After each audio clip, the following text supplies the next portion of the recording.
Coming at you live from 110 Studio in beautiful South Pasadena, California. This is Blue Heaven Podcast. Look at me doing hen stuff. What's going on, Dodgers Nation? My name is Clint. You can find me as Real FRG on Twitter and Instagram. That gentleman right there is legendary Douglas McCain, DMac_LA on Twitter and Instagram. Doug, how the hell are you doing on this fine Monday here in Blue Heaven? I'm doing a lot better than Angels fans right now. What a rough way to start a week if you're an Angels fans. Pray for your Angels friends out there. But 66 days until opening day. Can you believe it? 66. Yasiel Puig, Mitch White. How about Paul Konerko from our era? But shout out. It's coming faster than we realize. I mean, it's just around the corner. Just around the corner. Less than a month, we'll have pitchers and catchers reporting. Less than 2 weeks, we'll have FanFest going on at Dodger Stadium. We'll be there, so make sure you look out for Doug. And if you find him, tackle him by the kneecaps. I think that's what you asked for, right? That's what you wanted for your birthday? Yeah, exactly. All right, perfect. Speaking of birthdays, it's a special day here at Dodgers Nation. It is the legendary producer. It's Cody's birthday. What's going on, guys? Cody turned 21 today. 21, and I want to thank Artie Moreno for giving me the best birthday gift. He basically guaranteed Shohei Ohtani to the Dodgers. Yeah, Appreciate that, Artie. If you guys are on YouTube, 21. Drop a super chat. Let Cody know you love him. He'll be reading super chats all day. And yeah, we got, thanks to our good friends. Oh, wow. Our good friends over at Hornitos, Noah popping in the back. Look at Mr. We got his first legal birthday shot here of some fine pre-mixed marg. These guys are already drunk because they just barely sipped them. Everybody's here. But cheers. Happy birthday, Cody. Appreciate you. HBD, Cody, you the man. Yeah, sure. And His some first, of the things he does. with air quotes, his first I said legal. beverage. His first legal. Yes. I've never had alcohol before. I know the lyrics. All You right. have to throw away your fake ID. Man, look at that. What a classy dude, too. Chasing it with LaCroix. All right. This is very exciting if people are listening on the podcast. But, guys, if you are listening on the podcast, go find a way to wish Cody a happy birthday. At him at Blue Heaven Pod on Twitter. But let's get into what the show is going to be about today, guys. We wanted to talk about non-roster invitees because spring training is right around the corner, and we're going to know the full list very soon. But we have an idea of some of them. So who are going to be the impact players? We got to talk a little bit about them. Latest Dodgers news, a whole bunch of little things that have kind of popped up over the last few days. We do have that giveaway going with our website. So go to DodgersNation.com/giveaways with an S. Enter to win a cool, authentic New Era baseball cap. Other MLB news, we want to laugh about the Angels, so we're going to talk about that. We are also doing greatest of all time bat flips. A whole lot more on this show. So let's just dive into it, guys. If you're in the stream, let us know where you're representing Dodgers Nation tonight. Drop your area codes. Drop your cities. Let's talk Dodger baseball. Find some comments, my guy. What do you got? Debo Diesel on Twitch says, lightweights, happy birthday. So you got a happy birthday in there. Alondra says, 21, can you do something for me? 21, can you do something for me? Oh, I knew that. I know the hippity hops. Anthony Keene saying, Clint, it's going down next week. Eagles will not fly. How dare you? Go Birds. Did you guys see the way they just absolutely destroyed the Giants? Let's be real. Your Birds are ready, man. It's going to be a clashes showdown. If you guys don't know this at home, Clint is a big Eagles fan. Noah is a big 49ers fan. We got to get a bet. Let us know down below in the comment section. What should they bet with Noah versus Clint for this NFC showdown? We got to chug a whole bottle of Jim Beam. A whole bottle of Jim Beam. I'll just kill Noah. King. Ryan says, happy birthday, Cody. We have another 21. Can you do something for me? Adam says, happy birthday. A bunch of happy birthdays in there. Appreciate you guys. Cindy saying, thank God it's opening day within sight. Adam asking, is Doug drinking milk? Does a body good. Does a body good. Absolutely. Give my milk mustache. Calcium. Yeah. Ad. We got Noah in the stream really pushing for them super chats because he's trying. Sergio's checking in from the 90015. Seagill 27562. Michelle checking in from Charlotte. We got Ilashiva. I'm guessing I messed that up. California. We got Me Rojo saying D-Mac looking fresh with that Laker 2 in a row shirt. Hey, you know what it is. Big 25-point comeback. Got Rui in the trade. Big Lakers, trade. Things are looking up for the Lake Show. That's all I got to say. You also want to support us, guys. You could subscribe here. I was pushed the wrong button. Subscribe here on YouTube, Dodgers Nation TV. But you could also support Doug by subscribing to us at Lakers 2 for $8. 248-248. I love saying 2 for 8. But yeah, you know. Yes. Go Subscribe, to us. guys. All the things. It's For all the sure. Doug you guys want. Shout out, Me Rojo Euro. gave fake $100. We appreciate Me Rojo. Sao 1969. I'm assuming I'm saying that wrong or right, but checking it from Taiwan. A whole bunch of people. JP says Niners. Boo. As I'm saying I added the boo just to say that. Greg Niner says gang. 96. Wait, I said zip codes again. Area codes is what I like. Zip codes is too many. Hamilton says loser buys local beer and a hat for the winner. I like that. I like that. New era cap. Sponsor. We got a Y in there. A whole bunch of. We got our first Fire Dave Roberts. What do you got? Oh, Fire Dave Roberts. Local beer. What's a local beer around here? Oh, you got to be in the camera. Natural sorry. ice. What's a local he's beer? So torched. What's a local beer around here? Like around here, I don't know. You could go. Are you talking about like a bar or I like? mean, I don't know Or if like it's an like actual- a local beer or if it's like a locally brewed beer. Hamilton, do you want us to go into your like extra bathtub and whatever? All Shout right, out Elo. people are gonna already be mad at us for not talking about the Dodgers yet because if we go slightly Let's off the go rails Dodgers. on anything with this, people are like, you are a Dodgers show. You should be talking Dodgers. And then we're gonna get the email from Cody's people. Anyways, all right, let's Cody talk Day. non-roster invitees. We know some of the guys. We haven't done the homework to actually list all of the guys because that requires you to like look back and pay attention the entire offseason. But there's the bigger names. I guess we can sort of call them the bigger names. Jason Heyward is probably the biggest name on there. Steven Duggar, former Giant guy, another center field option. And Bradley Zimmer, another guy who's played some center field in his life. We got rookie options, of course, still at the minor league level who aren't at the 40-man roster. But I want to dig into some of these intriguing center field options in particular. Is you got 3 of them that are realistically, they have a shot at making the opening day roster. More than likely, Heyward is almost a shoe-in on this. But give me your thoughts on first. I know you're a big-time Steven Duggar guy. Give me some Duggar thoughts and how he could make the opening day roster. Yeah, I think that if you could make the opening day roster, that means that the Dodgers have suffered some injuries or guys haven't worked out or the clock struck midnight on Trayce Thompson or James Outman had a setback or Jason Heyward wasn't able to produce at all whatsoever. I think Hayward's going to get a big opportunity, but Duggar is a guy where if you look at after the trade, he really struggled with the Angels. Had like a 53 batting average. He wasn't able to do very much, but he's the guy where you look in 2021, the year he had some power. He had an above average bat. Defensively, he can fill the position. But I don't think he's anything more than a depth piece, a guy you're going to stash down at the AAA level and give you some quality along the margins. But if Duggar's up there and he's getting a lot of reps at center field, that's bad news for the Dodgers because you definitely don't want to see that. As we've noted too, Duggar's going to be this year's Kevin Pillar. Spent a lot of time at AAA, maybe even this year's Jake Lamb. Although I'm not going to be on the Steven Duggar Marching and Chowder Society or whatever they call it. He's not going to be my guy. He's not my guy for sure. Jake Lamb was my guy, and the bit worked for a while last year. He's going to be at AAA.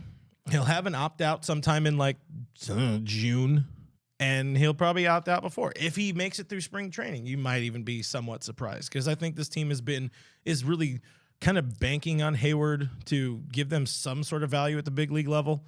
You're seeing him in every bit of content they're posting on social media right now, but that to me, that means something. Still not ready to fully talk Heyward yet. We got the other guy, Bradley Zimmer, also a dude who has a fair amount of experience at the big league level. Give us some thoughts on Invader Zim. Yeah, I think Zimmer has a better chance than Duggar does. I think they're both bottom of the barrel type guys that you really go to if nothing else works your way. But the interesting thing about Zimmer, defensively, he can absolutely play the position. He's another guy that struggled offensively. And really, that's really the common thread with some of these guys. Defensively, they can get it done, and the Dodgers realize the value in that. But can you hit big league pitching with any consistency? And both those guys have struggled in recent years. So I don't see much from that. And to me, they're both, you're going to the fast food restaurant, they're the dollar menu type guys. I mean, they're dollar menu type pickups that, yeah, it's more like emergency food. It's not going to be the main entree or anything like that, but it's nice to know that you do have that depth, and you do have that depth because you are the Dodgers. Like you mentioned, some opt-outs that they could have, that they will have, and they'll probably explore opportunities with other teams. But the Dodgers, look, we're talking about a center field position that is a premium position that Cody Bellinger was playing, but offensively he struggled mightily, and that's something that the Dodgers need this year. They need more production from their outfielders, and if you go that route, even if the light turns on a little bit for them, their ceiling isn't very high at all. Notably, all three of these guys, left-handed swingers. That plays up. They do want a lefty bat off the bench for the outfield, so that's something. But let's be real. Yeah, those other two dudes, they're going to get playing time in spring training because you have some dudes missing from camp. You know, Freddie's going to be gone. Mookie's going to be gone. Likely Miguel Vargas. You have some guys that are going to be missing from camp for the World Baseball Classic. So they're going to have opportunities to show up, show out, see what they can do.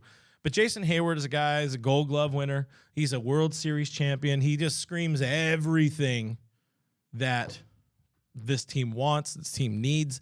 He's a voice. He's a veteran leader and a voice that we talked about already in the past.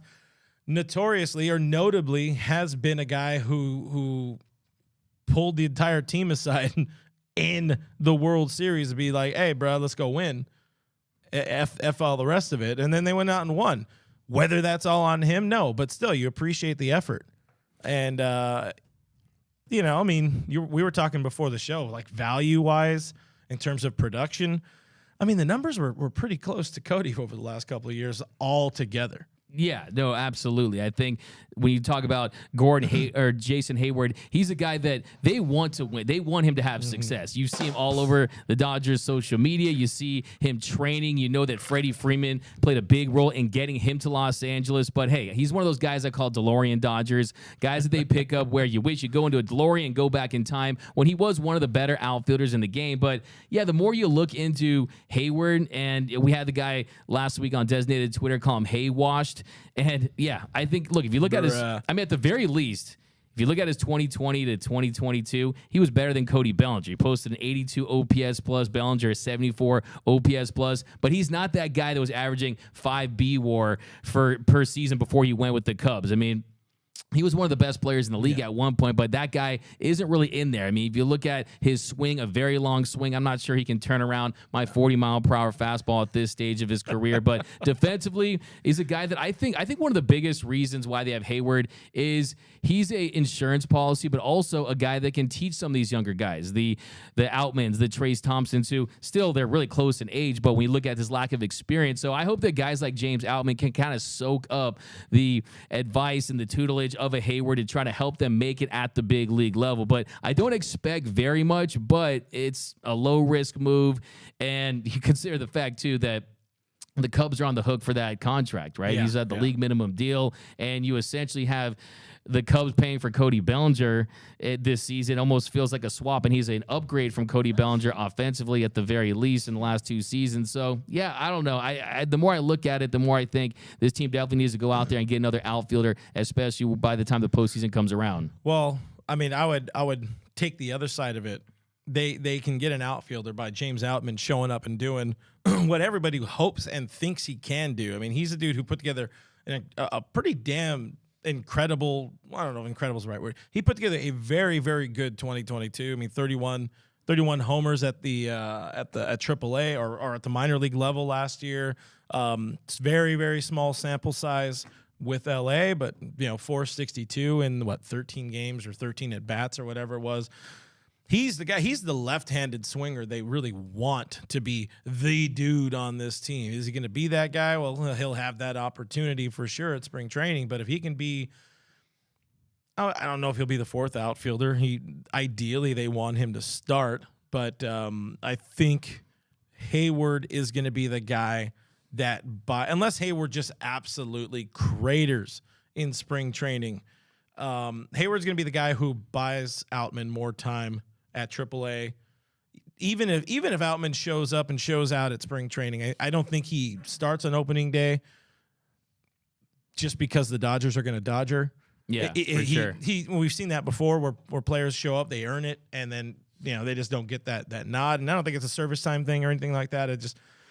I think they would rather see a little more seasoning, see him play all 3 outfield spots a little bit more or something like that. But do you think a change of scenery is enough for Heyward? I mean, last year he had a 61 WRC plus. He hit one home run. He was never worth what he got paid. It was a bad contract from the start. He's a fine player. He's a quality player. But if he wasn't getting paid like he was with the Cubs, he would not still be in the league. I don't think so. Like with the numbers he's put up over really the entirety of that Cubs contract, it was not that good. Yeah, he had such a monster walk here at a 6.9 WAR that year with the Cardinals. But yeah.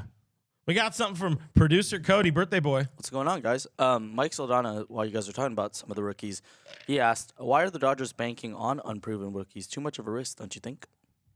I mean, yes and no, because we've seen it in the past. Thanks for the comment. Super chat next time would be nice. No. We've seen it work in the past, I mean, I don't know if we're accurate or if it's correct to say that they're banking on it, because this team can go out and not have one single rookie on the roster, or even maybe just one. They're still going to be a very good team. Every year, rookies come up, filter in, play a role.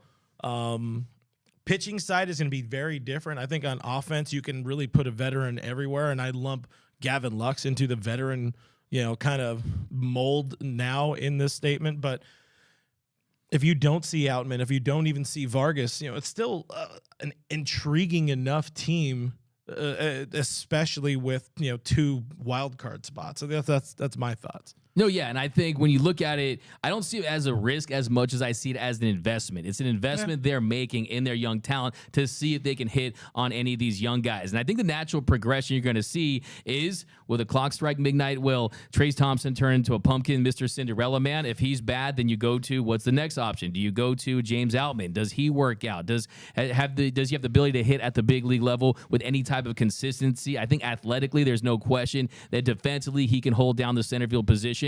And also, what do they do with Chris Taylor? Does Chris Taylor get a lot of reps in center field? And how's the production look from that? And if that doesn't work, you can always go the trade route. You can always move guys around. I think my prediction, my hot take would be that Chris Taylor ends up in center field along with James Outman, and then they make a trade for another outfielder that they stick in left. I think they're going to trade for Ian Happ at some point. I think they're going to trade for Ian Happ, and I'm going to tweet out, it's happening, and we're going to... You don't see it? No love for Trayce Thompson.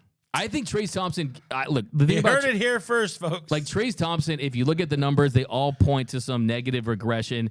Was he a BABIP merchant? Possibly. I think Trayce Thompson is a guy who, when you look at him, he punished the ball. He hit the ball as hard as any Dodger last season. He punished mistakes. Yeah. That swing is long. That swing can get exposed. And we'll see. Look, I would love nothing more than to have Trayce Thompson, who's making under $2 million, succeed for the Dodgers. It's a great story. I want to see Steph Curry and Klay Thompson at Dodgers games. I love that stuff. It's great for Instagram and really those clips. So, yeah, I would love to see it, but is he going to be a consistent bat? And I have my eyes on the postseason. You can't have the lion's share of the production coming from 3 or 4 or 5 guys. You need some professional hitters even down in that lineup that aren't getting overpowered. And that's where a lot of the similarities are. The thing about Heyward is he doesn't strike out as much as the other guys. That's one thing you can say about him is puts the ball in play, doesn't go down swinging. Even though his swing is long, Outman is a guy strikes out at a high clip, really was turning into a true outcome guy at the big league level. But he's the one that I'm most interested in because,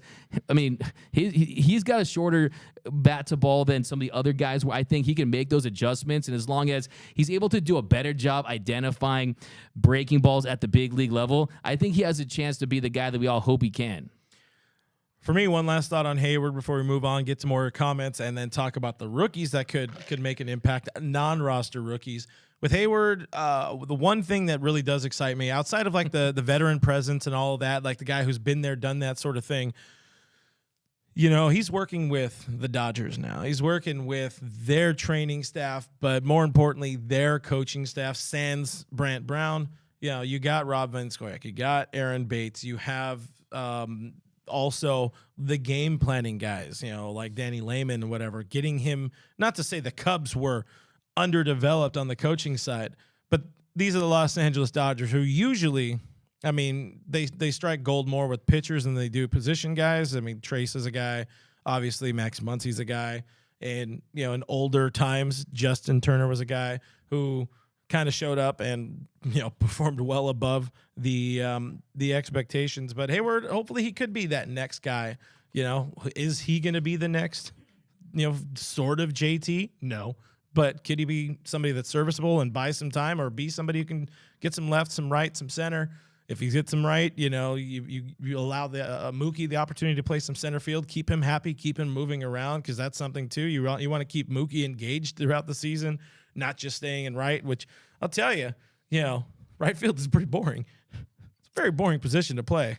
Yeah, I mean, it's the more coveted of the two corner outfield spots. You got to have a nice arm out there. And he's a guy who is one of the best in the game, if not the best in the game defensively at right field. But yeah, to your point earlier, how good was the good version of Heyward when he was at its best? I mean, last 7 seasons, he's only had an above average bat once. And that one season was in 2020. It was a shortened season. So had a 129 OPS plus that year. So yeah, I think all in all, it'd be great if it does work out. You can't undervalue his clubhouse leadership, what he brings to the table. But I do think clubhouse leadership is slightly overrated when you're not a contributing player. I mean, it's your voice doesn't carry as much weight unless you're out there in the trenches each and every day. But yeah, I think that it does feel like with Freddie Freeman's involvement, him being on social media, they are definitely going to give him a big opportunity because of the name, because of the fact that you have that offsetting salary with the Cubs and the Dodgers, and you kind of love the fact that you're getting value from that standpoint. But yeah, the more you just kind of look under the hood, you wonder, yeah, like, let's say you fix this thing up right. What is the best version of Heyward at this stage of his career?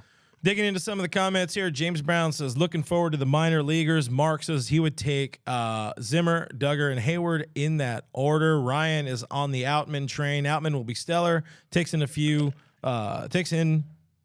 in his first few games, including his first homer, first game at Coors Field.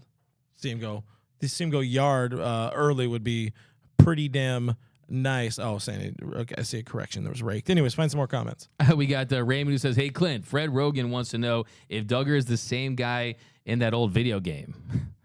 I don't know. It's just I thought about reading because it was directly aimed towards you. We got Will Smith doing a strong sign. We got Mookie Betts. We got James Brown really feeling all of our players. Victor Fuentes says Trace Thompson is going to surprise some people. Yeah, I think it would be a big surprise if he was able to pick up where he left off. I think one thing you look at is, will those splits start to even out against lefties and righties? But yeah. Moose says, I'm not counting on Heyward. I really don't think he'll even be playing with us in the minor or in the majors. You just said he can't count him. Like D-Mac said, low risk, high reward, but whatever. I like this, though. Norman Rowe says Eagles at Bengals in the Super Bowl. That's important. Yo. That's important. Cody, you got something? Go Birds. Go Birds! Sorry, Noah. A lot of people talking about D-Mac's biceps. Kind of weird, kind of uncomfortable. Gun show? But somebody did talk about, was the photo of Gavin Lux biceps photoshopped? Should we be scared of the random P test? I want to clear that up because there was a photoshopped photo of Gavin Lux's bicep being bigger. So they really? I think it went. They juiced him up, huh? I think they did, and you know, I don't want random P tests. I don't want people to. So think you're that saying Gavin this is Lux, breaking news? Breaking news: Gavin Lux is not doing steroids. He's not Barry Bonds. Do you have sources? Hey, as long as he doesn't have ringworm, he'll be fine. Okay, I don't. Funny that you say that because Mike Saldana actually also said D-Mac needs ringworm meds. Lol. Oh my goodness. Is this true? I think I might need something. It's shipping my way. I'm going to Balco tomorrow. Would love it. But no, but I think. Going on, Big Perm? Big Perm, Big Worm.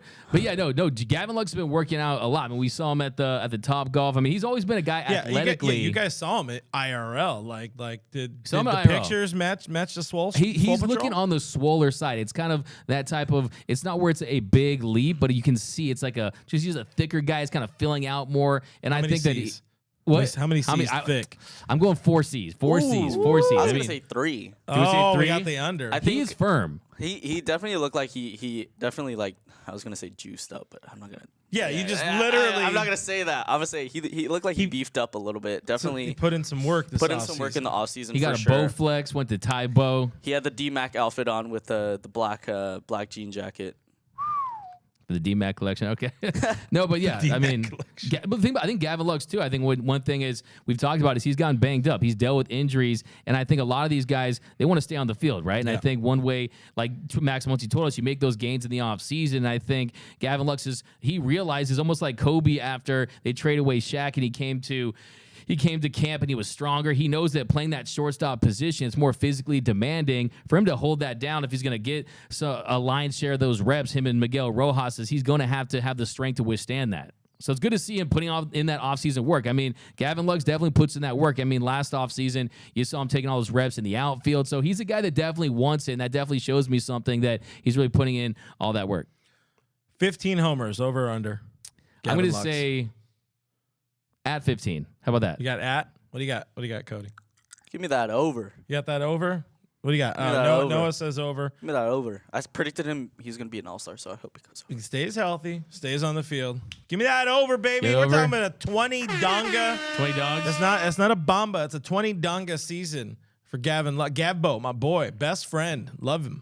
I got like 15, 30 doubles. How about that? 30 doubles. Yeah. Moving on, we got to talk rookies, though, real quick. The pitching side of non-roster rookies, there's kind of two dudes. I don't think there's going to be any non-roster rookies, like guys that are in the org right now, drafted by the team. I don't think we're going to see anybody position player wise that affects this team. I don't think they're in the cards. But Bobby Miller, Gavin Stone, absolutely are two dudes that, I mean, if things shake out a certain way, they could make the opening day roster. They're not, but give me some sort of hybrid combined thoughts on the both of those guys. Two righty, potentially dominant right-handed pitchers out of the pen or out of the rotation. I think we're very close. We're like on the 5-yard line with those guys, but we're not quite in the end zone, right? I mean, they need a little more refining, a little more polishing to get ready, but we'll see what happens during spring training, because when it comes to pure stuff, when it comes to pure raw ability, Bobby Miller, he's an absolute beast. You're talking about high velocity plus fastball. He's worked on that pitch mix. We were talking to Cartaya, and one of the things we talked about was him using the AAA experience to develop those secondary pitches, and I think that has been the missing thing for Miller. Now that he has more confidence in those secondary pitches and he's continuing to get those reps in with his repertoire, I think that he's closer. Gavin Stone's the guy that, to me, you could plug him in and he could produce right away. I think Gavin Stone, when you consider that changeup, when you consider how he's just dominated at every single level and he's had that meteoric rise, he's the guy that I think if you felt that maybe they deal with a setback injury-wise, you feel like he can really give you an opportunity to win games early on, maybe you just take advantage of Gavin Stone right away. But I also think that he's not going to get past some of the other younger guys. I mean, let's not forget about Ryan Pepio, who Pepio's a guy who they saw a guy who has a changeup at the big league level. It takes some time to really get your footing and get comfortable at this level. They might kind of use that as a little bit of a cautionary tale for Stone and not wanting to run him through so quickly. So, yeah, they're going to help next season. They're going to get their opportunities, but I don't anticipate it being at the beginning of the season. Yeah, no, for sure. These are guys that, I mean, you could see them as soon as, May. I don't think so, but they're going to be big time dudes. Those guys are going to be dudes for this team this season. But let's move on. We got some more Dodger talk. The Dodgers made a signing. Tyler Sear, right-handed pitcher, got some big league time. Not going to see him probably very much. You could see him if he stays with the organization. It is a minor league deal, so stays at AAA for a while. I'm sure there's some sort of opt-out, but if he stays around for a while, maybe he can be the next Heath Hembry, Yeah. The guy who shows up for like 5 or 10 games at most. Dodger legend Heath Hembry. Depth. Friedman doing what he does best. Moving on, Miguel Rojas. He had the wrist thing. He did the looks like he did some sort of operation. He did the John Boy podcast with Chris Rose. It's an interesting listen. He talks a whole bunch. But I think it's his throwing hand. There's like a little extra piece of bone in there they took out. He's hoping to be 100% by spring training. He's hoping to be a full go for the World Baseball Classic. But his most important thing, he said, is being ready for this team, for the Dodgers, for the big league season, and doing all that, doing what the team brought him in for, what they traded for him for. But one of the things I did like from his interview with Chris Rose, or his chat with Chris Rose, because he's technically co-host of that podcast, the Rose Rotation. Give it a listen. It's entertaining, get to know old friend Miggy Rowe. But Miguel said that Miguel Vargas reached out to him. They both are in Miami at the moment, and he asked about help with defense. So that's pretty cool. Immediately, we know the defense is insane with Rojas, and we know Vargas, his thing is he needs some help with defense. So, I mean, as a fan, as an analyst, as all the things, that's something that's pretty clutch to want to hear. And I know also another guy he spoke with, Rojas spoke with Diego Cartaya, countryman and all that, fellow Venezuelans. You just had Diego in here. Give some thoughts on all the things I just said. Yeah, I mean, it shows you what he brings aside from what he can do in between the lines, because everyone knows that he's one of the most liked players in the league. In that clubhouse, Rojas is going to have a massive impact because, look, even if he starts this season as the opening day shortstop and Gavin Lux is still at second base, I see him later in the year going into that utility role, being a better version of Hanser Alberto, absolutely defensively, and then you consider the buy-in. It just shows how re-energized he is to be back in LA. He's so excited for this opportunity. He's so excited to be on a team that has a chance to win a World Series. All those little things, if he gets healthy and he gets fully healthy, I think there's no question that he is going to be one of the fan favorites this season. I think Miguel Rojas is a guy that he's so close to really getting back to where he was after the wrist injuries, and if he can get a modicum of health on his side, he's going to do a lot of things for this team this year and clean up a lot of issues the team had without him. Veteran leadership, a guy that can play those multiple positions, and I do think he's going to have a sneaky good offensive season. Yeah, I mean, I said it a couple weeks ago. After the trade, he's not a guy who needs to come over and hit 120 WRC plus. Get him at a nice 90, 95. That's a phenomenal season with the defense, with the leadership. You're looking at a 3-WAR season out of a dude. But most importantly, yeah, he just needs to be better than whatever the hell Hanser did last year. I don't want his saving grace to be, he pitched like 10 times. That was cute. Yeah, whatever. I don't give a shit about that. I want to hear win some ball games, and you only won 111. Whack. I guess 112. Yeah, and can we forget about this idea that you need every single position, every single batter in the lineup to rake? I mean, you have the designated hitter now. You don't need Miguel Rojas to have a 130 WRC plus season for this team to have success. Defense is at a premium. He brings that premium glove, and I think, looking back at that trade, this is going to be a trade that's going to be another feather in Andrew Friedman's cap at the end of the day. Yeah, it's good to bring him back. He was part of Andrew Friedman's first trade as Dodger GM and president of baseball operations, and now as his latest trade, it could be a very, very intriguing and huge addition to this team. Bigly. I want to talk Tony Gonsolin again for a little bit. We talked a good amount last week. Still no contract in place. You got to assume, you got to figure they're working on something. But one note I wanted to talk about with Tony G, the cat man, Goose. He was the guy who dropped the ceremonial first puck at the LA Kings game last Thursday. The Dodgers put out they followed him there. They did a little hype video, behind the scenes stuff going on. He's talking about being nervous. But one thing, Gonsolin, he chatted with old friend of my old show, Patrick O'Neill. He talked to P. O'Neill about his offseason, and apparently the cat man, Tony Gonsolin, is working on a mechanical change to try to mitigate any potential injury risk, because as we were talking about last week, he's kind of been injury prone over his career. He had the shoulder in 21, he had the forearm last year. He also is a guy who won 16 games, would have led the league in ERA if he can qualify, and was an all-star. Is it a good idea to be trying to change these mechanics for the sake of health? I think it's very telling that he's exploring those options and trying to avoid injury, because you really wouldn't have that if a guy's feeling at 100%. It almost feels like they know something is looming. You look at that split change. It's a pitch that really takes a lot out of you when it comes to the arm angles and this and that. So, yeah, I think that it's what's best, and you want to have a guy stay on the mound. But really, when it comes to someone like Tony Gonsolin, he's going to pitch and he's going to pitch until he does get injured. It's not like you can really work in between starts from your arm, and if something's going to happen, something's going to happen. So I kind of think he should phase that out. I think he should really just do what he does best, go out there and perform. I think that he's going to get a deal done with the Dodgers sooner than later. I'm feline pretty good about it. I think he's going to be a guy that's going to have success for this team, but I wouldn't worry about the injuries as much. I do think that he's a guy, when you look at the fact that he didn't come up as a starting pitcher, he has a little more tread on the tires than most. But on the flip side to that is he built up throughout the years to kind of withstand what it means to be a starting pitcher in Major League Baseball. So really the important thing for Tony Gonsolin, almost be like Dustin May in 2021,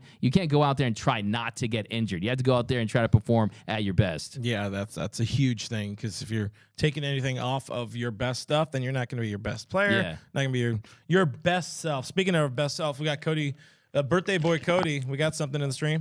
Super chat, $20 from Irby Carrasco. Irby, appreciate that. He said, happy birthday, Cody. I appreciate that, Irby. And when are you guys going to interview Ohtani? We need to know if he likes blue. True. Thanks. Ooh. Once again, I would like to thank Artie Moreno for the birthday gift of Ohtani. Man, they're real tight. Sorry. Real. Hey, give for the super chat. Give him a flex there, Swole McCain. 21. Hey, no, Ohtani, that'd be a special day if we were to get him. But It's I don't a know. special day here with the hands. Don't forget the hands. The hands, yeah. No, Yeah. The more I think about the whole Artie Moreno Shohei Ohtani thing, it's Hey, very. We're gonna dive into that. We got Yeah, that we're gonna coming dive up. into that, We're gonna yeah. talk more about gonna that focus. in, like, if I'm smart about it, like 3-4 minutes. We're bringing in Angels expert Noah Cameras to talk about that. But appreciate the super chat. And He loves blue. Hey, Ohtani said he loves to play at Dodger Stadium. So this is true. We Yeah. saw him. We saw him. You Hashtag know, woo. woo. Hey, we saw him get a hit off Kershaw and then immediately get picked off. So that's respect for the game, respect for the ballpark. When you guys were there covering the All-Star game, swing on being first pitch. media darlings. Big J journalist. Yes, exactly. Mike says I'm still waiting on my stimulus check to donate. Sorry, guys. All good, Mike. Come on, Mike. You're all good. You're all good. Just remember, if Cody doesn't get super chats, he doesn't get to drive home. $21. Moving on, Come on now. a couple more Dodgers notes. The other big thing that kind of, I guess it's sort of a big thing. Steven Nelson, MLB Network darling. He was added to the roster of potential broadcasters on the team. He's gonna be a guy who fills in on games where Joe Davis can't come out and do his job. I like the move. I think he's good. He's a nice young supple boy who has a good voice. He's an up and comer. The Dodgers they have a really good eye for talent when it comes to these dudes, because Joe Davis is pretty good, and this guy Vin Scully was pretty damn good for a while. Where do you stand on the Steven Nelson?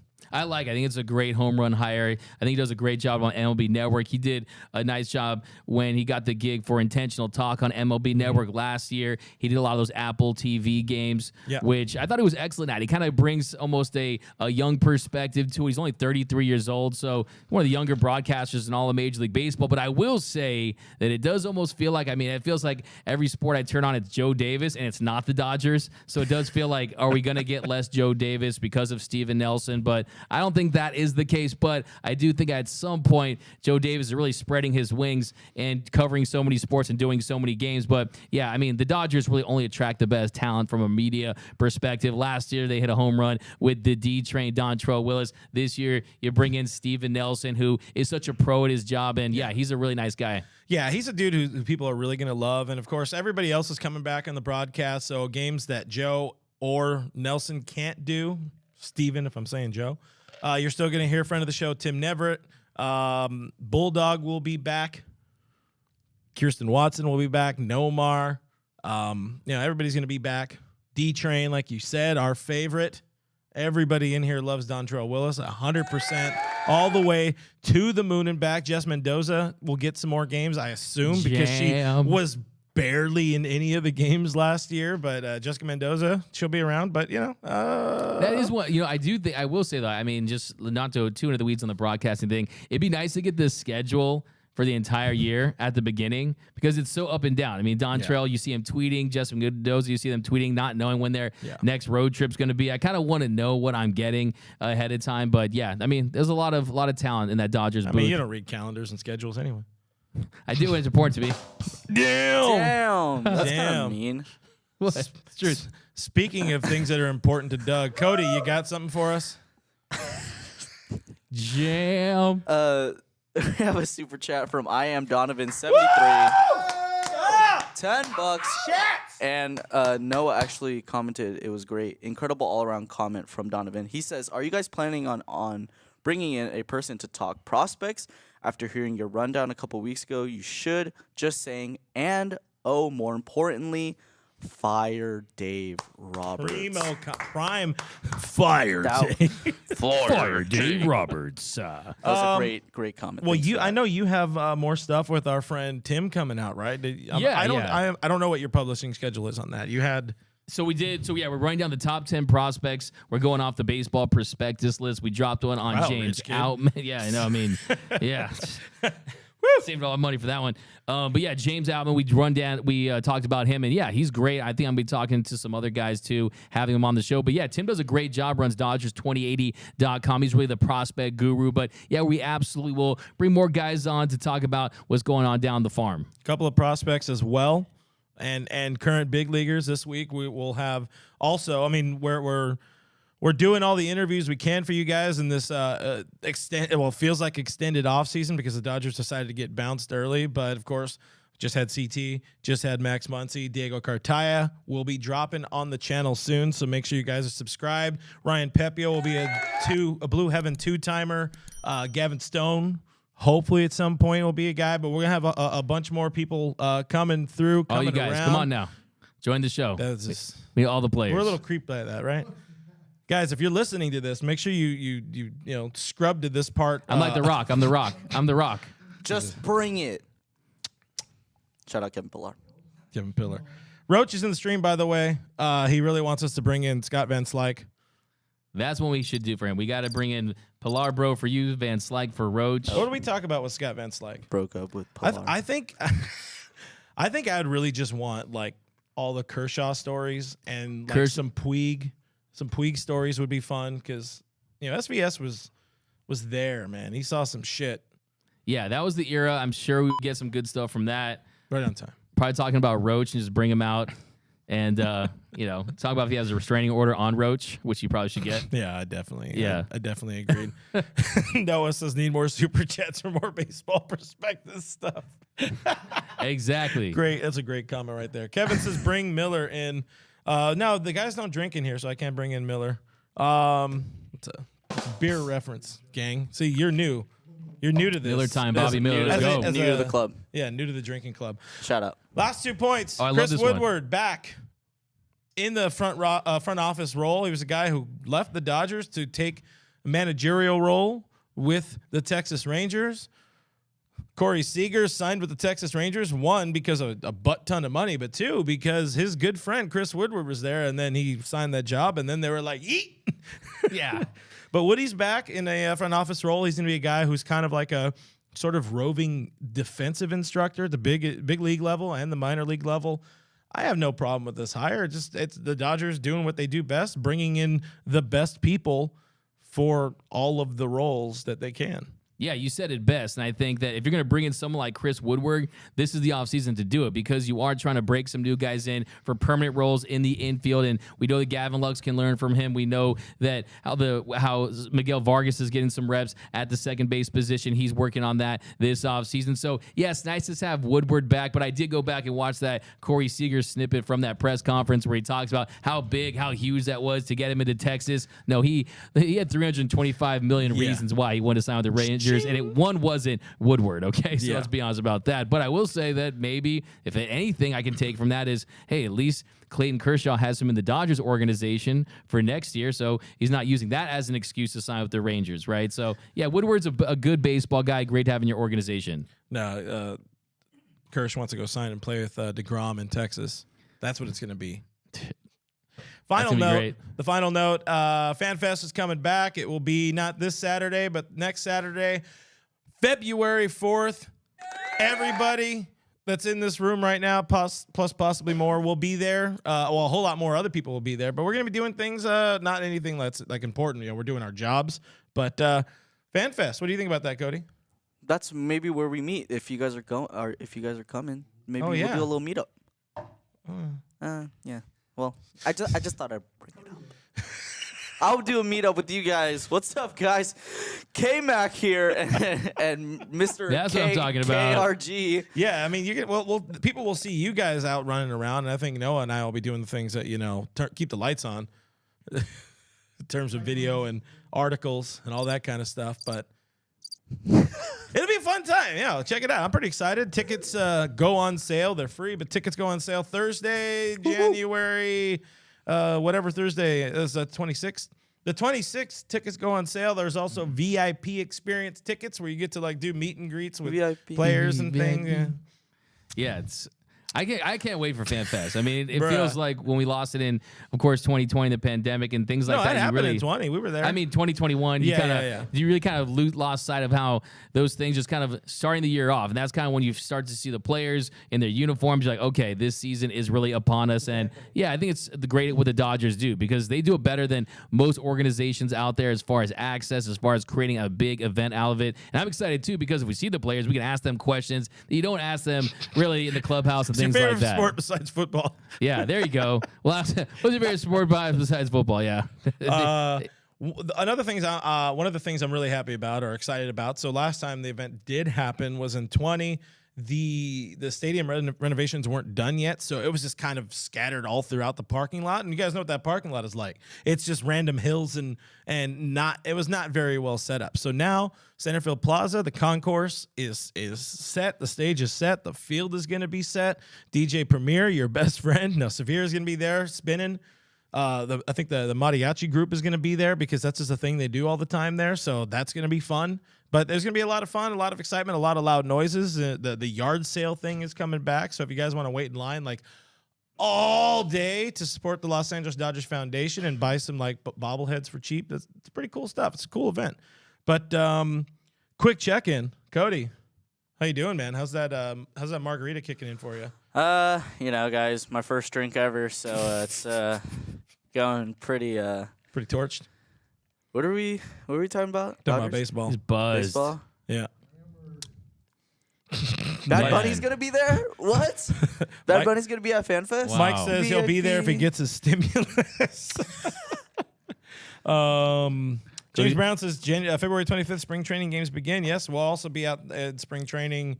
When are we going to be there? February 21st through March 3rd, doing work, getting paper, real life super chats.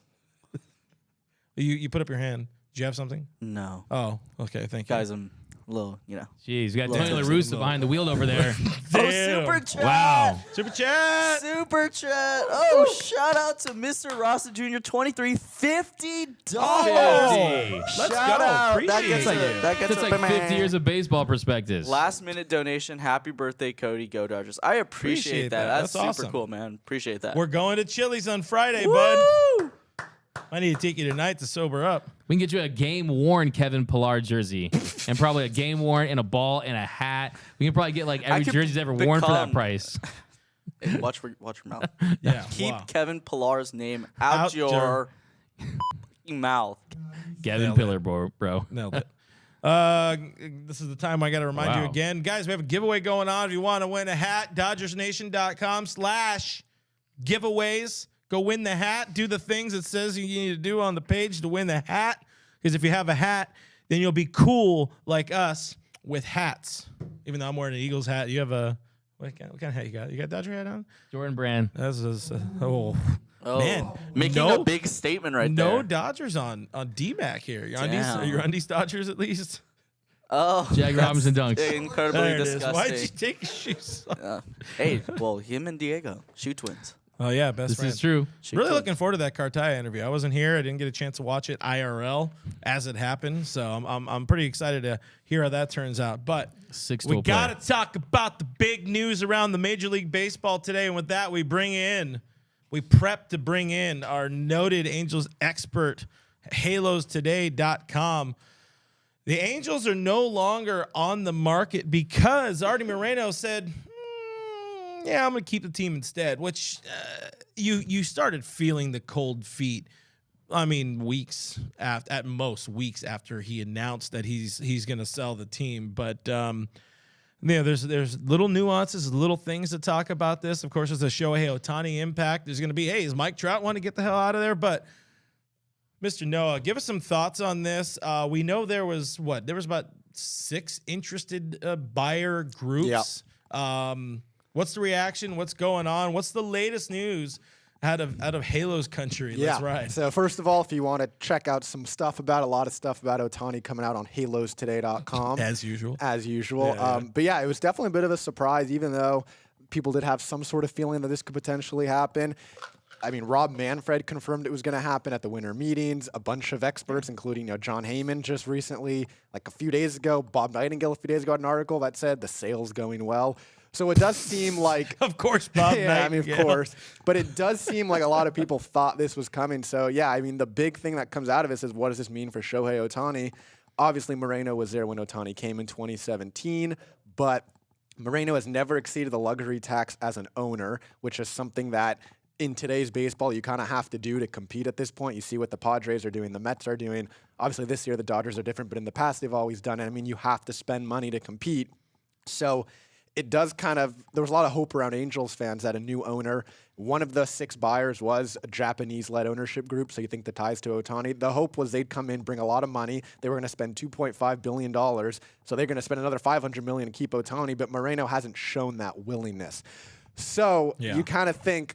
this could spell the end of Ohtani in Anaheim if, one, they come out flat next year, which is a possibility. They have had a decent offseason, but with the Angels, you never know. Yeah. And 2, if Moreno doesn't show any reason or any willingness to spend a lot. So this definitely makes things interesting for Ohtani and the Dodgers. It's definitely been, obviously now we're running an Angels site that gives us a lot more opportunity to gain insight on the team. I think it's been... if somebody's an Angels fan, withdrawing or disregarding all the sale news, I mean, that adds the excitement. But it's been a pretty exciting offseason for the Angels. You bring in TA, who's got that dog in him. Apparently, the battery level is low on the camera. I don't know why that's a thing, but that one died.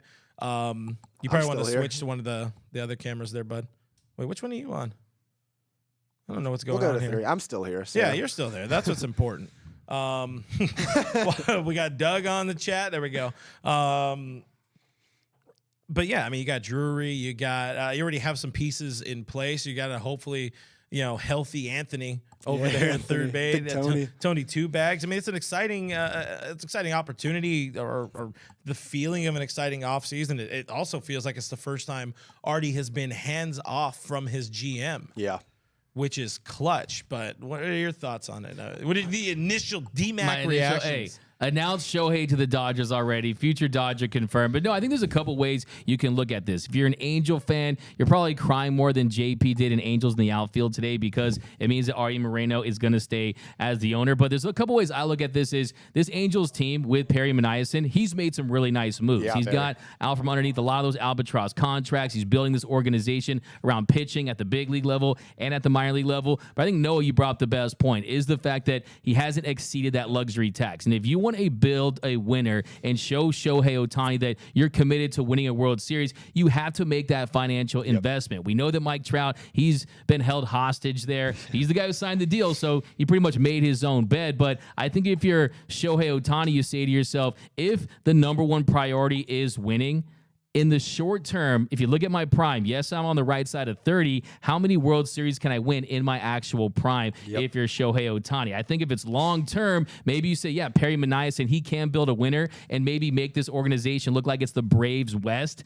but it's going to take some time. And I think if you're Shohei Ohtani, I think this pretty much seals the deal that he's going to be with another organization. If I was Artie Moreno, I would have already made Shohei the biggest contract extension offer in American sports history. And if he rejects it, then the wheels are in motion with a potential trade. Now, one theory that I was thinking about when this news was revealed is that, look, I mean, this is a guy in Moreno that bought this team for $183 million, and I'm sure he had a number in mind. Would that be $2.25 billion, $2.3 billion? Once he didn't get that number, what if he takes it off the market, tries to sign Shohei Ohtani, and then he puts it back on the market with Shohei Ohtani signed? Is the value of the team that much more? I mean, that's something that I if pondered. We're talking about numbers in the $2.5 billion range, he was going to get his money. I think either way. I don't know if it's a valuation thing. I mean, the only way it gets more valuable is that, Shohei's locked in and a stadium upgrade or a new stadium is locked in, then you're good. But also, I mean, if I'm a new owner interested in buying a team for this much money, I would kind of want the ability to go, kind of pick my own stadium to the best of my, opportunity or ability or whatever. But I think ultimately it just came down to he never really wanted to sell, and he probably just like kind of talked to somebody, I'm thinking about selling. And then the news got out there, and he kind of just had to run with it until he basically was able to be like, nah, I'm going to keep the team now. Okay, bye. I mean, one interesting thing from the Angels offseason is they had a lot of one-year deals. They traded for Gio Urshela and Hunter Renfroe, both on expiring contracts. So it did kind of seem like they were all planning. GM Perry Maniason was planning on a new owner coming in, and they wanted to somewhat have clean books aside from, Trout, Rendon, Ohtani. So you have to think that their offseason, at least from Maniason's perspective, has definitely been kind of altered a little bit because he was making all these short-term one-year deals with the thought of a new owner coming in and having his own say, and now that's not happening. So it definitely makes things very interesting.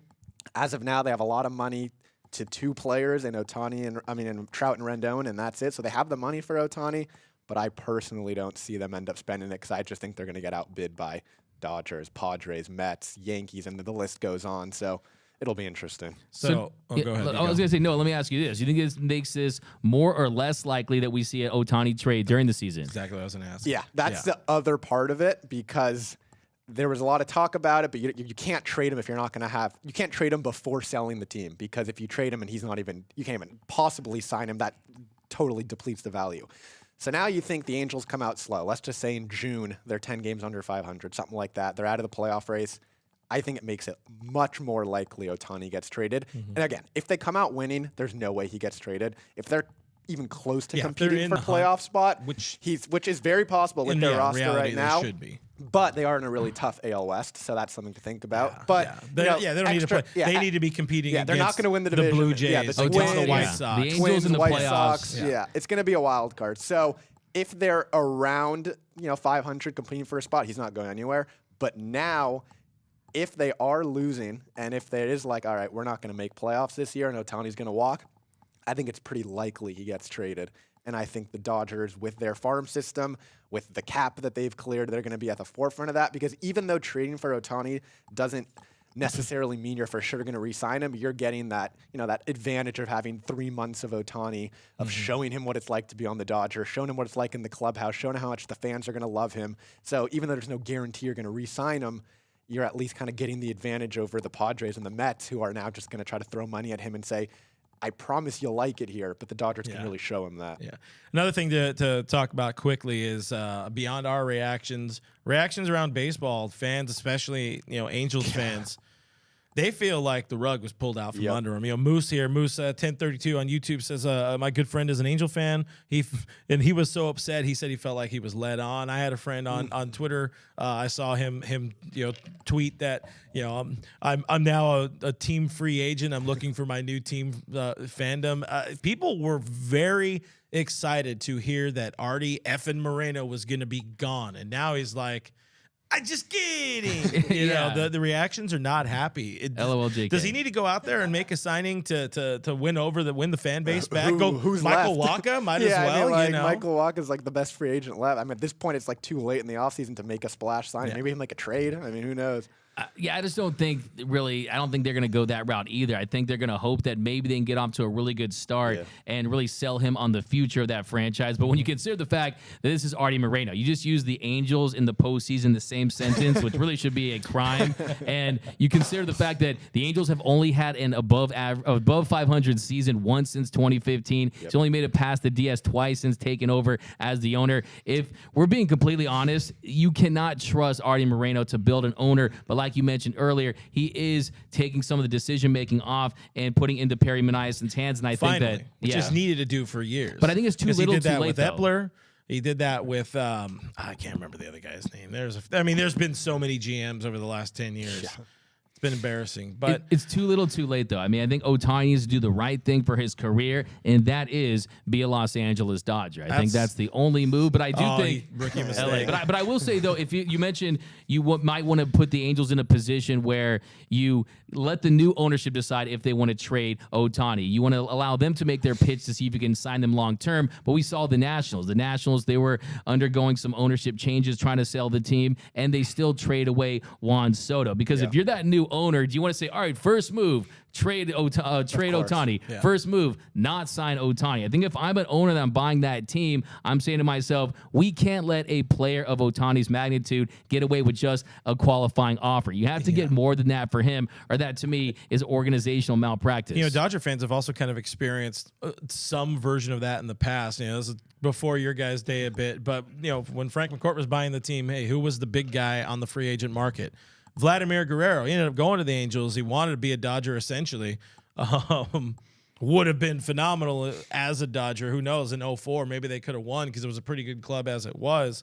You want to have, as somebody buying a new team, you know money's going to be one part of it, but you want to have the best product on the field as possible. So it's terrible that he's keeping it, but also I can understand why he wants to keep the team.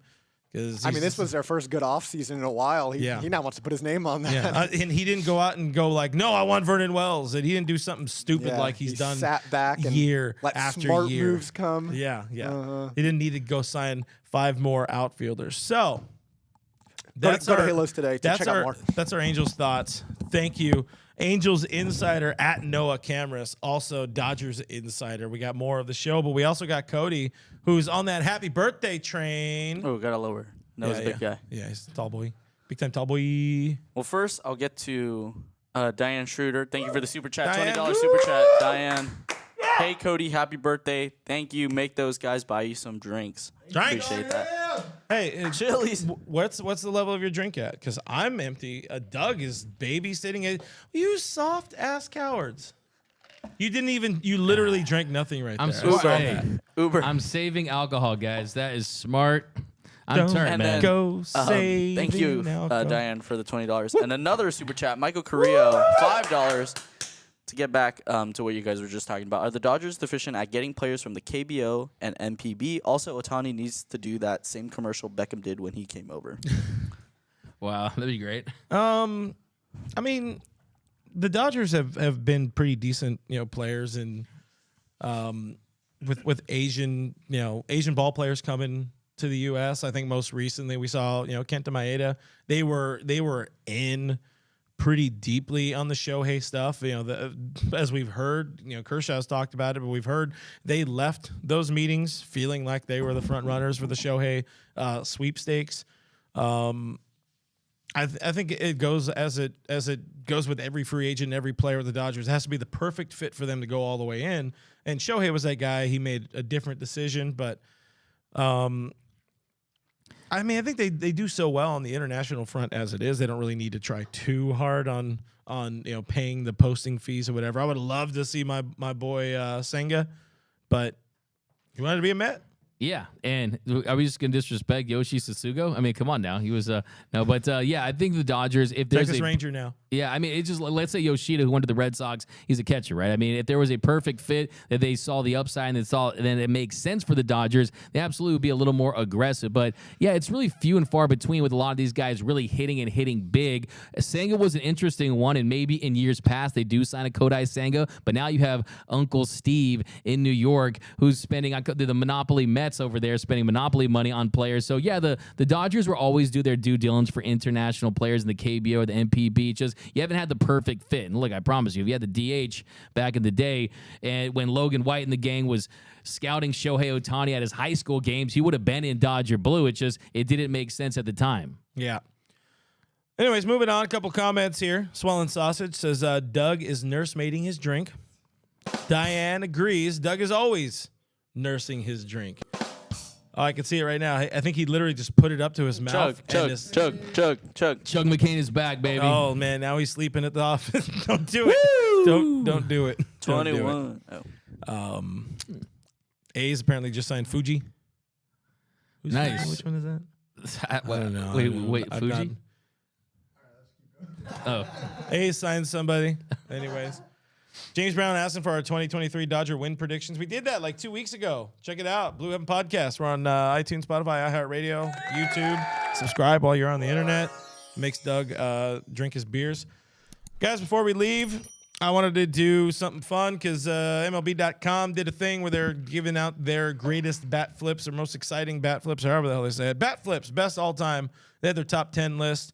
So I did something with it. I looked at their list, and then I added to it. There's one Dodger was on that list, Cody Bellinger, number 7, with the iconic, again, not a bat flip, more of a bat drop. Everything that ensued around it, including his separated shoulder, made it more exciting. But we're talking about the Game 7 2020 NLCS go-ahead game-winning homer off of old friend Chris Martin. So that was on the list, as well as Puig's, I think it was his first homer off of Madison Bumgarner. But I wanted to ask everybody, including you guys here in the stream, in your opinion, what is the greatest? I mean, we'll stick it to like Dodger bat flips. I would argue the greatest bat flip of all time. I would kind of agree with MLB's list, and that was Jose Bautista, because that, you know, the damn Toronto still hasn't stopped rocking from that bomba. Best Dodger bat flip of all time. No, I already put his in the stream. So you're going Puig. Which Puig though? Like there's so many great Puig bat flips. Just any of them. That's a real cop out. Get these Angels experts in here, and all of a sudden they don't know. Hey, Cody, you got a favorite Dodger bat flip of all time? I was gonna say Puig too, but just to change it up. I mean, Cody's is really good because I agree with you. It's a bat drop, not a bat flip. But also the thing that made it so good was the walk, right? Is like the like little like Conor McGregor like you know, little, and then obviously you know the injury happened and ruining Cody, R.I.P. But I would say I'm a Not little, even his birthday. I'm a little tipsy right now. Okay, yeah. So I'm gonna go with Cody. Which one though? So you're going with the game? I'm 6 going- or game 7? Puig's against the one that they put on the list was Puig's. The one that they put on the list was really good. I like that one too, just because it was Madison Bumgarner. But yeah, I mean, if we're doing that, I would say Puig's probably most iconic one was World Series off Red Sox, Kobe in the background, arms up. But then that went to Muncy was pretty good, but Muncy's not a bat flip kind of guy. He's just bat drops. Did Muncy throw his bat after he hit the homer off La Russa, or during the La Russa situation? Did he do the throw? I feel like he did the throw. He might have yeeted the ball. yeah, I think he just kind of threw it down, right, with one Oh, hand. did he throw it down? But if you can't think of it, then it wasn't iconic enough. That's a good true. point. That's a good point. That's a great point. Just saying. Getting to some of the guys here. Brian saying Puig's bat lick. It's not really bat flip.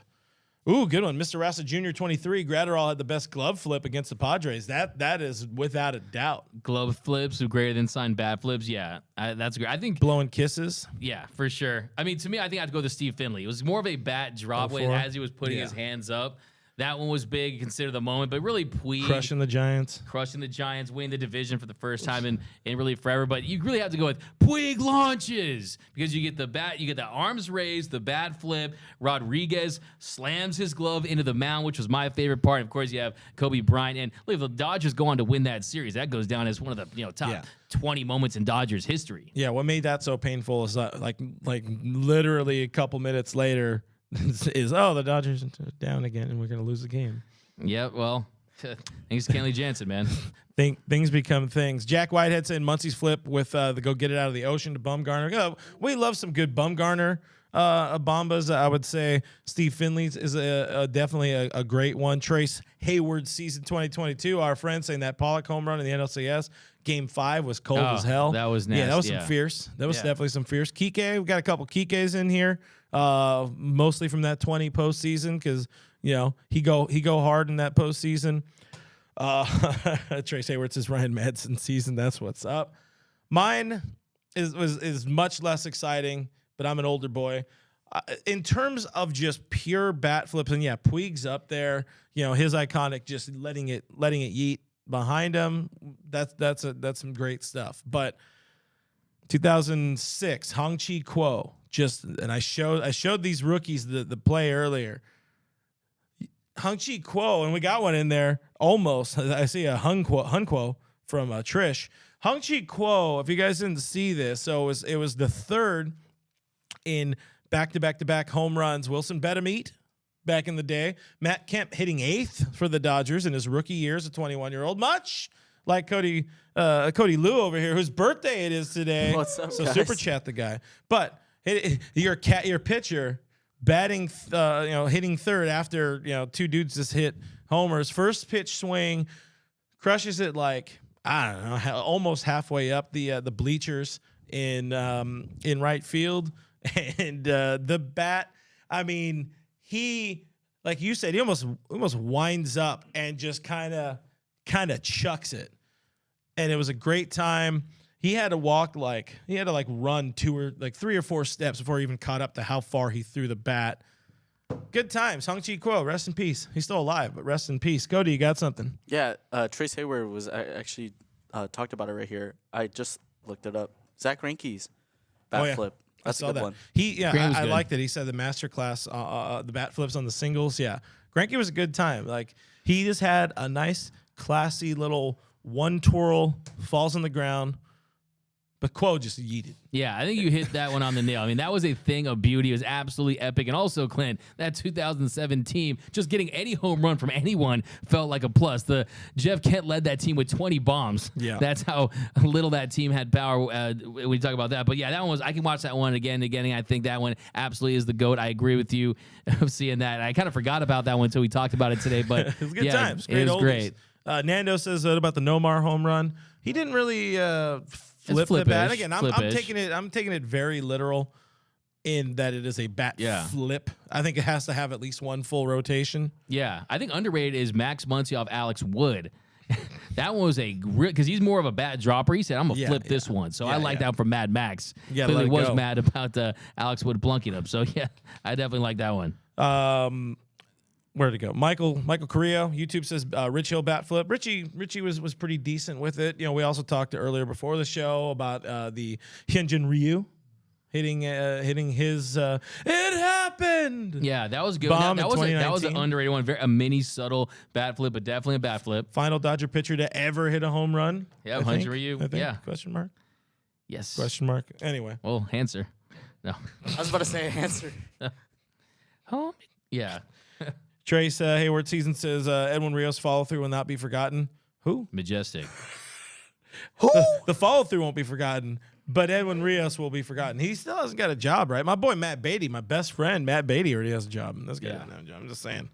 Anyways, guys, that was today's show. Once again, another 45-hour show, but we appreciate you guys hanging out with us, enduring with us. We appreciate all these super chats for Cody's birthday. We're taking him to Chili's on Friday. We have a good time. Find us on Instagram. We'll post Drunk Cody on I guess immediately after the show right here because he's so toe up from the flow up. But until next time, find us on the internet, DodgersNation.com. Go there to find out all the latest about your Dodgers. Please click on all the articles because that helps us live and survive. Subscribe to Blue Heaven on iTunes, Spotify, iHeartRadio, Google Play, Stitcher Radio, Pandora, everywhere your podcasts are available for free. You can go there. You can buy us for free. We'll be in your ears every time we do one of these, or every time this guy, subscribe there because that's where our interviews are going with the players and all that kind of stuff. It's a good time. While you're on the internet, subscribe on youtube.com/DodgersNationTV. Hit the bell, leave a like, leave a comment, do all the things. Do the same with our Lakers channel, Lakers 24/8 on real quick super the chat. YouTube. Swollen Sausage said, or for $1.99. Thanks, Swollen Sausage, for his super chat. Roger the Peanut Man still banned from tossing. Yes, he is, and it's still a sore subject for our boy Roger the Peanut Man. Just saying. I'm Real FRG on Twitter and Instagram. That guy is DMac_LA on Twitter and Instagram. Go follow Noah Cameras on Twitter. Follow Cody in your hearts. He doesn't really care about. Follow me at Dodgers Nation on Twitter and IG. There you go. Thank you for all your comments. Thank you for all your questions. Thank you for hanging out with us. We'll see you next Monday. Bye.